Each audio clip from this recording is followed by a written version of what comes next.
আসসালামু আলাইকুম। অবিরাম বাংলা সংবাদে সবাইকে স্বাগত জানাচ্ছি। আমি শারমিন সালাম। শুরুতেই বিআরবি কেবলস সংবাদ শিরোনাম। কাশ্মীরে হামলার জবাব দিতে ভারতীয় সেনাবাহিনীকে মোদির সবুজ সংকেত। 24 থেকে 36 ঘন্টার মধ্যে পাকিস্তানে ভারতের হামলার আশঙ্কা ইসলামাবাদের। আগামী নির্বাচনী প্রবাসীদের ভোটাধিকার নিশ্চিত করতে চায় কমিশন। নেওয়া হচ্ছে সব প্রস্তুতি।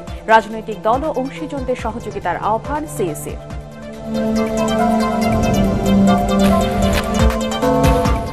খারাপ কাজ থেকে দূরে থাকুন, নইলে জনগণ শেখ হাসিনার মতো ছুঁড়ে ফেলে দেবে, ঠাকুরগাঁয়ে নিজ দলের নেতাকর্মীদের উদ্দেশ্যে বললেন বিএনপি মহাসচিব।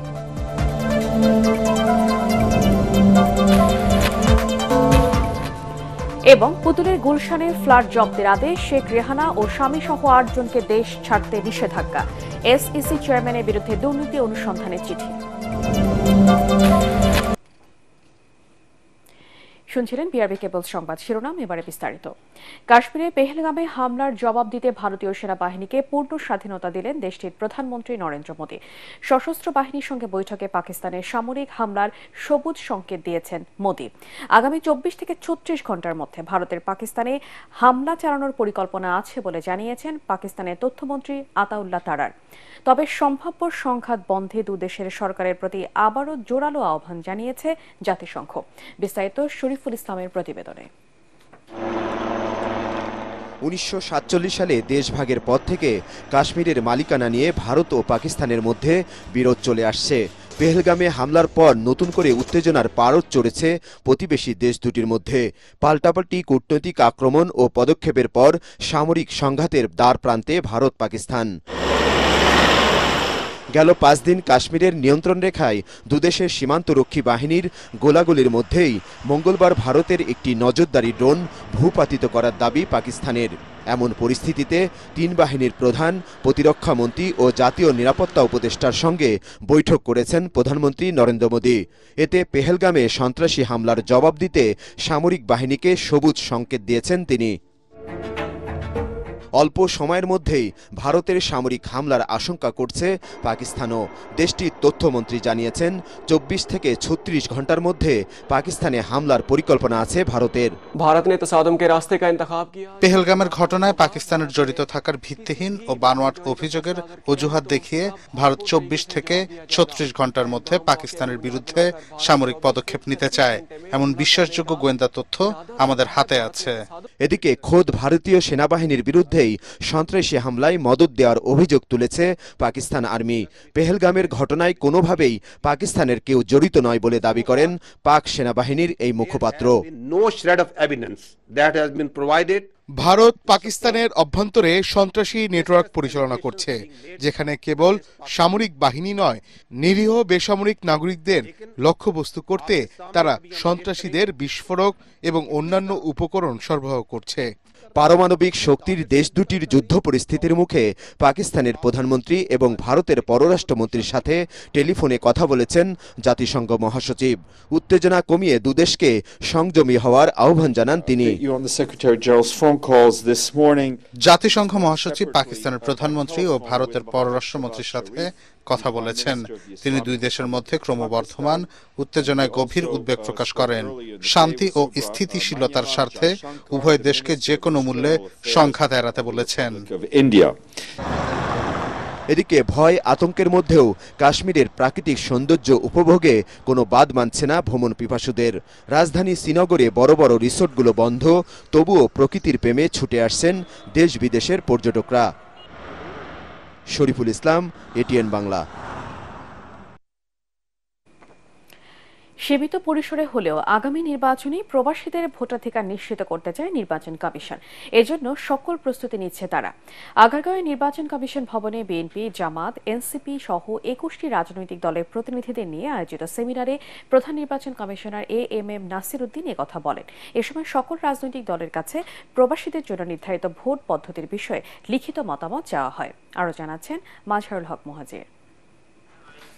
পোস্টাল ব্যালট, অনলাইন না প্রক্সি ভোটিং, নির্বাচন কমিশনের অডিটোরিয়ামে প্রবাসীদের ভোট দেওয়ার সম্ভাব্য পদ্ধতি নিয়েই এই আয়োজন করেন সিএসি। দিনব্যাপী তুলে ধরা হয় প্রবাসীদের ভোটের প্রয়োজনীয়তা।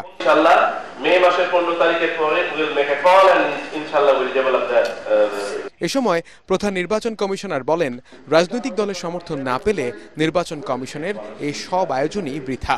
পরবর্তী ইলেকশনে অন্তত শুরুটা হোক, যাত্রাটা শুরু হোক। পৃথিবীর বিভিন্ন দেশে এটা আপনার ফ্যামিলি ভোটিং আছে, অনেক দেশে আবার শুরু করে রোল ব্যাক পারে না, নানা রকম সমস্যা। ইভেন আমাদের পাশের দেশ ইন্ডিয়া এখনো ইউনিভার্সিটি চালু করতে পারেনি।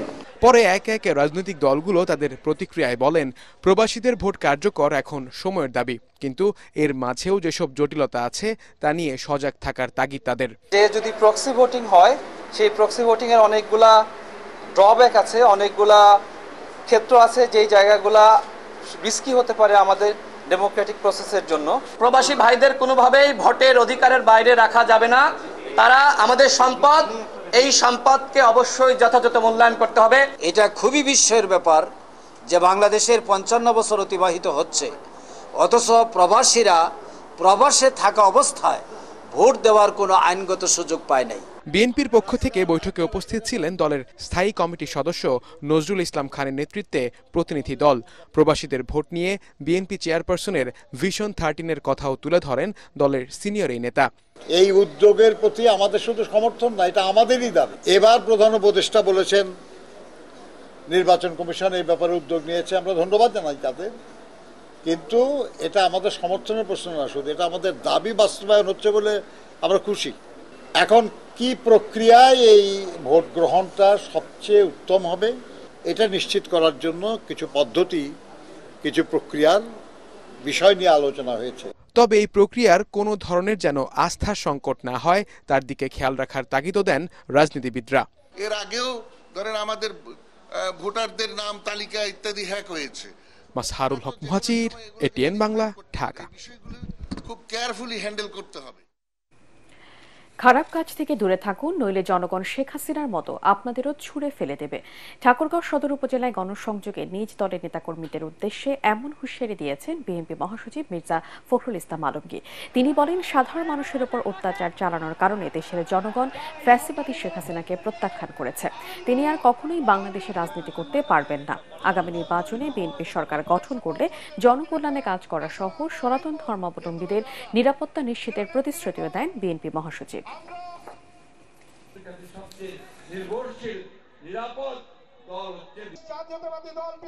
অন্যায় করতে গেলে মানুষ ক্ষমা করবে না, মানুষ ভালোবাসবে না। ওই আওয়ামী লীগকে যেভাবে ছুড়ে দিছে আপনাদেরকে সেভাবে ছুড়ে দিবে। সুতরাং অন্যায় কেউ যেন না করে সেদিকে খেয়াল রাখবে। নেতাদেরকে অনুরোধ করব, নিজেরা অত্যন্ত শক্তিশালী নিয়ে আপনারা এই সমস্ত অপকর্মগুলোকে বন্ধ করার চেষ্টা করবেন। যদি করতে চায় আমাদের জেলা নেতাদের বলবেন, নাহলে পুলিশের কাছে দেবেন, সরাসরি তুলে দেবেন। এখানে যেন কোন রকমের কোন ধরনের অন্যায় কাজ করতে কেউ না পারে, মানুষের অত্যাচার কেউ না করতে পারে। 6 দফা দাবিতে ঢাকা সহ দেশের সব পলিটেকনিক ইনস্টিটিউটে শাটডাউন কর্মসূচি পালন করছেন শিক্ষার্থীরা। ক্লাস ও পরীক্ষা বর্জন করে তালা ঝুলিয়ে দিয়েছেন প্রশাসনিক ভবন ও শ্রেণীকক্ষে। এই মুহূর্তে ঢাকা পলিটেকনিক ইনস্টিটিউটে আছেন সহকর্মী মনির হোসেন তপু। সরাসরি চলে যাচ্ছি তার কাছে। তপু, আজ শিক্ষার্থীদের কি কি কর্মসূচি আছে?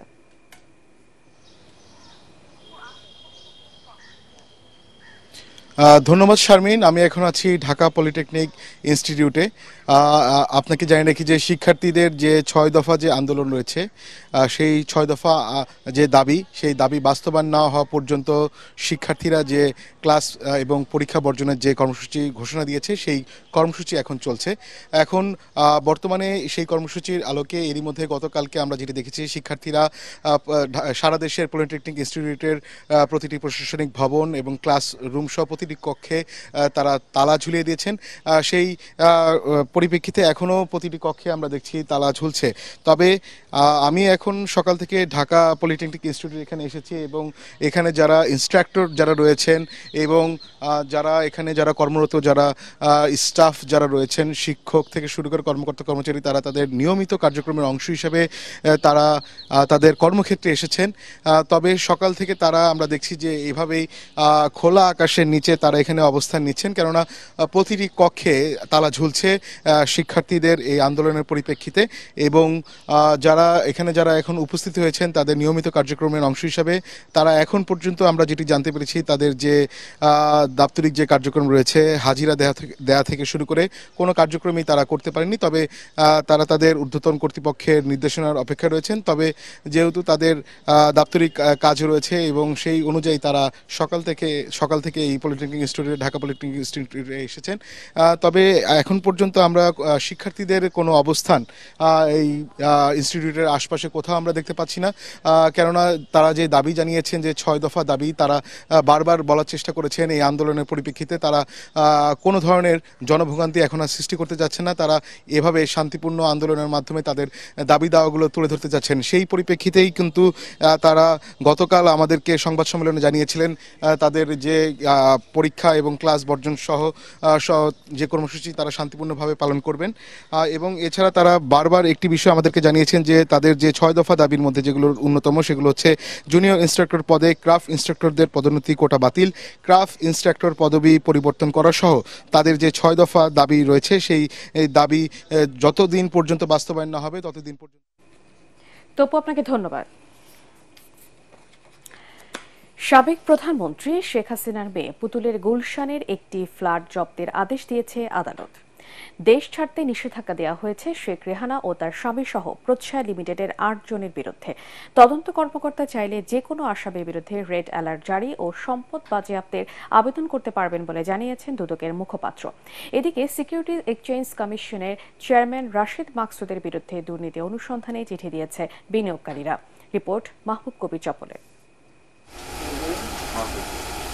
গুলশান 1 নম্বরে সাবেক প্রধানমন্ত্রী শেখ হাসিনার মেয়ে সাইমা ওয়াজেদ পুতুলের নামে একটি ফ্ল্যাটের সন্ধান পায় দুদক, যার দলিল মূল্য দেখানো হয়েছে 57 লাখ টাকা। সেটি যাতে তিনি হস্তান্তর করতে না পারেন সেজন্য দুদকের আবেদনে জব্দের আদেশ দিয়েছে আদালত। শুধু এটি নয়, 5 আগস্টের পর শেখ হাসিনার পরিবারের সদস্যদের নামে থাকা 1065 কোটি টাকা ক্রোকের আদেশ দেয় আদালত। পুতুলের বিরুদ্ধে ইন্টারপোলের মাধ্যমে গ্রেফতারি পরোয়ানা জারির আদেশও আসে।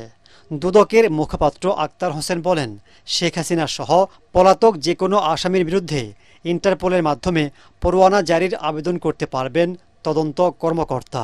অভিযোগ সংশ্লিষ্ট যাকে মনে করবেন যে তদন্তকারী কর্মকর্তারা যে আইনানুগ প্রক্রিয়া, রেড অ্যালার্ট বলেন, সম্পদ জব্দ বলেন, ক্রোক বলেন, অ্যাটাচমেন্ট বলেন, ফ্রিজ বলেন, যা করার প্রয়োজন তাদের স্বাধীনতা, তারা এটা করতে পারবে।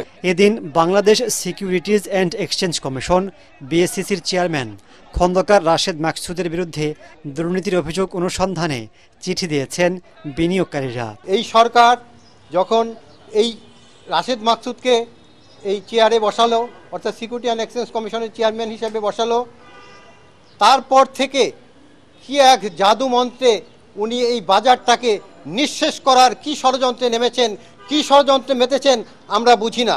সবাই দেখছে, সবাই বলছে, কিন্তু ওনাকে সরানো যাচ্ছে না। এনআরবিসি ব্যাংকের 264 কোটি টাকার জালিয়াতির অপরাধ এবং মানি লন্ডারিং এর সঙ্গে উনি জড়িত। উনি 5 নম্বর আসামি। সে পেপারস আমরা দিয়েছি। সেটা কোন শক্তি বলে সে এটা স্থগিত করে এখন সে ফ্রি হয়ে ঘুরতেছে। সেটা চালু করা হোক এবং নতুন করে পুঁজিবাজারে যা করেছে, যে লুটতরাজ হয়েছে, যে 80,000 কোটি টাকা লুটতরাজ হয়েছে বা সেটার জন্য দুদক থেকে তদন্ত করে তার যথাযথ শাস্তির ব্যবস্থা করা হোক। যদি এই সংক্রান্ত কোনো মামলা থেকে থাকে এবং সেটা যদি তদন্তাধীন থাকে, নিশ্চয়ই আমাদের তদন্তকারী কর্মকর্তাগণ সে বিষয়ে কাজ করছেন। এদিন অর্থ আত্মসাতের অভিযোগে মুক্তিযুদ্ধ বিষয়ক মন্ত্রণালয়ের সাবেক মন্ত্রী আকম মোজাম্মেল হকের বিরুদ্ধে মামলা করেছে দুদক। মামলার যে সিদ্ধান্ত গৃহীত হয়েছে। মাহবুব কবির চপল, এটিএন বাংলা, ঢাকা। মোজাম্মেল হক সাবেক। 7 বছর ধরে আটকে আছে জয়পুরহাট শহরের স্বপ্নের 4 লেন সড়কে নির্মাণ কাজ। একের পর এক নানা জটিলতা ও সড়কে ডিভাইডারের প্রস্থ জটিলতায় বন্ধ রয়েছে কাজ। এতে তীব্র যানজট, খানাখন্দ ও ধুলাবালিতে ভোগান্তিতে পড়েছে সাধারণ মানুষ। সড়ক বিভাগ বলছে নির্ধারিত সময়ের মধ্যেই কাজ শেষ হবে। সমস্যা সমাধানে সংশ্লিষ্ট ঊর্ধ্বতন কর্তৃপক্ষকে চিঠি দেওয়া হয়েছে বলে জানিয়েছে জেলা প্রশাসন। জয়পুরহাট প্রতিনিধি রফিকুল ইসলাম রফিকের রিপোর্ট, জানাচ্ছেন মনির হোসেন তপু। 2018 সালের 30 সেপ্টেম্বর উদ্বোধন করা হয় জয়পুরহাট শহরের 0 পয়েন্ট থেকে হারাইল পর্যন্ত জয়পুরহাট বগুড়ার আঞ্চলিক মহাসড়কের 2.5 কিলোমিটার 4 লেন সড়ক নির্মাণ প্রকল্প।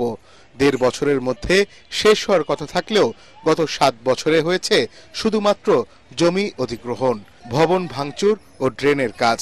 সম্প্রতি কাজ আবারও শুরু হলে সড়কের মাঝে 3 ফুটের ডিভাইডারের প্রস্থ জটিলতায় স্থানীয় ছাত্র জনতার আপত্তির মুখে বন্ধ রয়েছে সড়কের কাজ। এতে শহরে প্রতিনিয়ত বাড়ছে যানজট ভোগান্তি। ডিভাইডারটা ছোট দিলে একটু ভালো হতো, কারণ আমরা গাড়ি ঘোড়া নিয়ে যাই, গাড়ি ঘোড়া এই রাস্তাঘাটে গাড়ি ঘুরান যায় না। এখানে জনগণের পার্কিং গাড়ি ঘোড়া ইয়াকের সমস্যা হচ্ছে। ছোট করলে সুবিধা হবে, রাস্তা বাড়বে, জনগণের পথ চলাচল ভালো হবে। আমরা চাই আমাদের এই 4 লেন রাস্তাটা কমপ্লিট। সড়ক অনুযায়ী ডিভাইডার বড় হওয়ায় ছাত্র জনতার দাবির প্রেক্ষিতে কাজ বন্ধ করে দেওয়া হয়েছে জানালেন এই ছাত্র নেতা। নতুন করে কোনো সিদ্ধান্তর বাইরে আবার কাজে চলে আসছে, তখন আমরা তাদেরকে জনসাধারণের পক্ষ থেকে আমরা বাধা প্রদান করি। জনস্বার্থে ডিভাইডারের সমস্যার সমাধানে ঊর্ধ্বতন কর্তৃপক্ষকে চিঠি দেওয়া হয়েছে। তারা পর্যবেক্ষণ করে সিদ্ধান্ত দিলেই কাজ শুরু হবে বলে জানান সংশ্লিষ্টরা। এই বিষয়ে ঊর্ধ্বতন কর্তৃপক্ষ সিদ্ধান্ত দিলে আমরা পরবর্তী পদক্ষেপ নেব। অতি দ্রুতই মন্ত্রণালয় থেকে একটা যৌথ টিম এসে এটার সম্ভবত যাচাই করে তারা ডিজাইনটাকে রিডিজাইন করার জন্য সিদ্ধান্ত দিবে আমরা আশা করছি, এবং সেই প্রেক্ষিতে দ্রুতই আবার আমরা এই 4 লেনের কাজটা শুরু করব ইনশাআল্লাহ। সাধারণ মানুষদের ভোগান্তি থেকে রক্ষা করতে সড়কের কাজ দ্রুত শেষ করার জোর দাবি স্থানীয়দের। Bureau report, ATN Bangla. জাতীয় রাজস্ব বোর্ড সংস্কার বিষয়ক অধ্যাদেশের খসড়ায় রাষ্ট্রীয় স্বার্থ এবং এনবিআর কর্মকর্তাদের প্রত্যাশার প্রতিফলন হয়নি বলে অভিযোগ করেছেন রাজস্ব বোর্ডের কর্মকর্তারা। এনবিআর ভবনে কর ও শুল্ক ক্যাডার থেকে রাজস্ব নীতি বিভাগ এবং রাজস্ব ব্যবস্থাপনা বিভাগের প্রধান নিয়োগ দেওয়া সহ বিভিন্ন দাবি জানান তারা। এ সময় এনবিআর চেয়ারম্যান আশ্বাস দেন, কর্মকর্তা কর্মচারীদের দাবিগুলো সরকারের সাথে আলোচনা করে সমাধান করা হবে। মনির হোসেন তপুর রিপোর্ট। রাজধানীর আগারগাঁয়ে এনবিআর ভবনে মঙ্গলবার দুপুরের পর থেকে জাতীয় রাজস্ব বোর্ড সংস্কার বিষয়ক পরামর্শ কমিটির খসড়ার বিষয়ে বিরোধিতা করে ফুঁসে ওঠেন কর্মকর্তা কর্মচারীরা।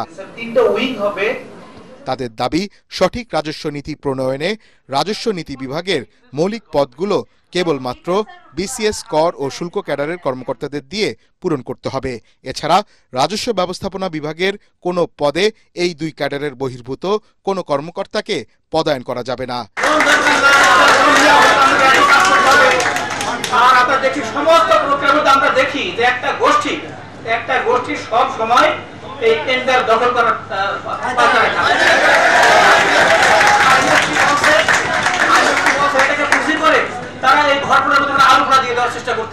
জাতীয় রাজস্ব আহরণের স্বার্থে প্রভাবমুক্ত ও স্বাধীন এনবিআর গঠনের দাবি জানিয়েছে কাস্টমস ক্যাডার অ্যাসোসিয়েশন ও বিসিএস ট্যাক্সেশন অ্যাসোসিয়েশন। মাননীয় অর্থ উপদেষ্টা সহ আমাদের মাননীয় চেয়ারম্যান সহ আমরা বারবার সিটিং করেছি।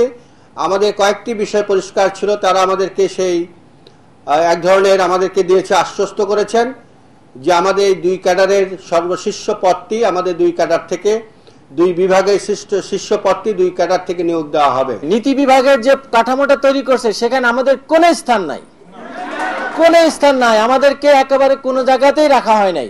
আমাদেরকে বলতেছে অর্গানোগ্রাম করতে, কিভাবে করবো অর্গানোগ্রাম, কোথায় করবো অর্গানোগ্রাম, কাকে বসাবো এখানে, এটা কোনো জায়গায় কোনো মতে হতে পারে না। এ সময় এনবিআর চেয়ারম্যান আব্দুর রহমান খান বলেন, সবার দাবিগুলো সংশ্লিষ্ট বিভাগের কাছে তুলে ধরা হবে। তোমরা সবাই শান্ত হও, যেটা আমি ব্যক্তিগতভাবে বিশ্বাস করি, আমার ব্যক্তিগত অবস্থানটা আমি বলি, আমি মনে করি যদি দেশের জন্য ভালো হয়, রাষ্ট্রের জন্য যদি ভালো হয়, রাষ্ট্র আমাদের সবার, দেশ আমাদের সবার, এইভাবে দেশের জন্য ভালো হলে যে কোনো মূল্যে আমরা এটাকে এগিয়ে নিয়ে যাওয়া উচিত হবে, এই হলো আমার বক্তব্য।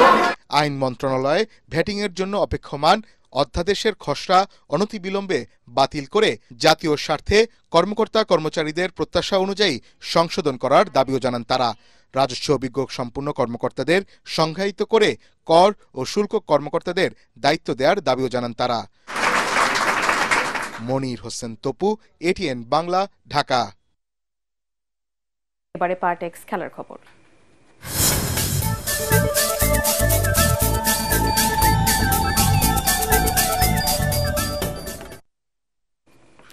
বৃষ্টিতে আপাতত বন্ধ রয়েছে চট্টগ্রামে বাংলাদেশ ও জিম্বাবুয়ের মধ্যকার দ্বিতীয় টেস্টের তৃতীয় দিনের খেলা।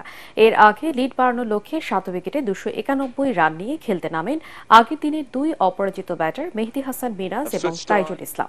টেস্টের দ্বিতীয় দিন 64 রান নিয়ে এগিয়ে ছিল টাইগাররা। প্রথম ইনিংসে জিম্বাবুয়ে অল আউট হয় 227 রানে। জবাবে সাদমান ইসলামের সেঞ্চুরিতে বড় সংগ্রহের জিত পেলেও মিডল অর্ডারের ব্যর্থতায় সেই সুযোগ কাজে লাগাতে পারেনি বাংলাদেশ। শেষ পর্যন্ত স্বাগতিকদের সংগ্রহ ছিল 7 উইকেটে 303 রান।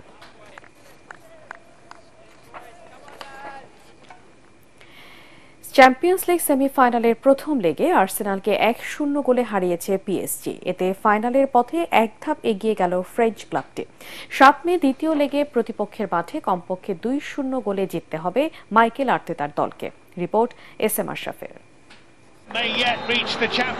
প্যারিসের আকাশে উচ্ছ্বাস আর উত্তেজনার জোয়ার। 5 বছর পর আরও একবার শিরোপার মঞ্চে যাওয়ার সুযোগ পিএসজির।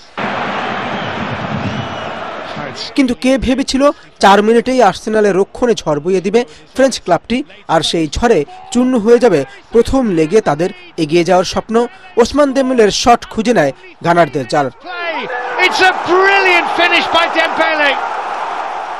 আগের 2 লেগে যে আর্সেনাল রীতিমতো গুড়িয়ে দেয় রিয়াল মাদ্রিদকে, এদিন তাদের খুঁজেই পাওয়া যায়নি, বরং শুরু থেকেই দাপট লুইস এনরিকের দলের।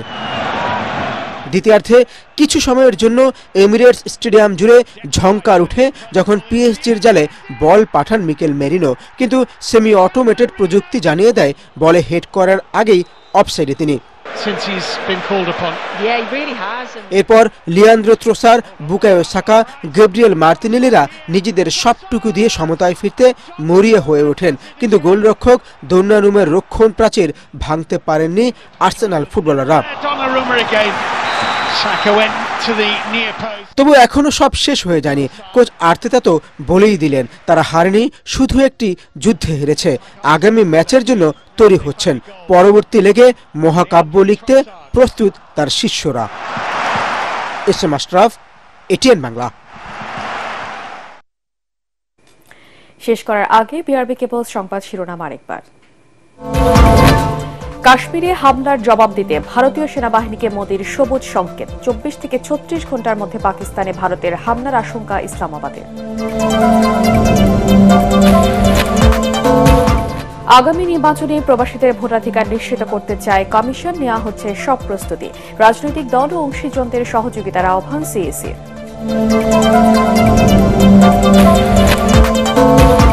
খারাপ কাজ থেকে দূরে থাকুন, নইলে জনগণ শেখ হাসিনার মতো ছুড়ে ফেলে দেবে, ঠাকুরগাঁওয়ে নিজ দলের নেতাকর্মীদের উদ্দেশ্যে বললেন বিএনপি মহাসচিব।